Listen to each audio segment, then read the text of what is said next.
사설 국민 당혹시킨 계엄 선포 윤 대통령은 어떻게 책임질 건가?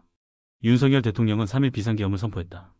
윤 대통령은 이날 밤 긴급담화를 내고 종북 세력을 척결하고 자유헌정 질서를 지키기 위해 비상계엄을 선포한다고 말했다. 이에 대해 민주당은 국회로 의원들을 긴급 소집했다. 국민의힘 한동훈 대표는 비상계엄 선포는 잘못된 것이라며 국민과 함께 막겠다고 했다. 윤 대통령이 느닷없는 비상계엄 선포에 대해 여야는 물론 국민이 모두 당혹스러워하고 있다.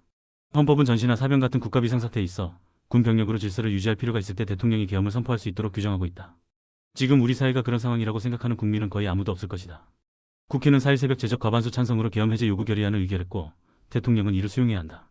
민주당과 야권이 192석을 차지한 상황에서 곧바로 해제될 게 뻔한 계엄령을 대통령이 선포한 것이다. 게다가 여당인 국민의힘 대표까지 계엄을 국민과 맡겠다고 했다.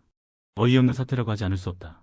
계엄을 선포하려면 국무회의를 통해야 하는데 이날 국무회의가 열리지 않았을 가능성도 높다. 계엄 선포의 법적 요건조차 갖추지 못한 것이다.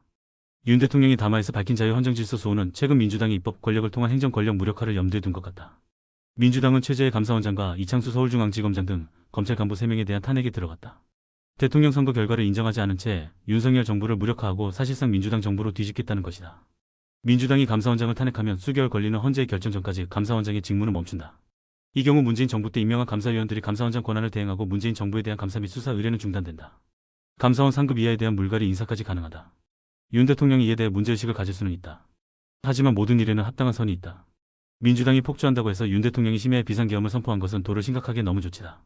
어떻게 지금이 국민의 기본권을 제한할 상황인가?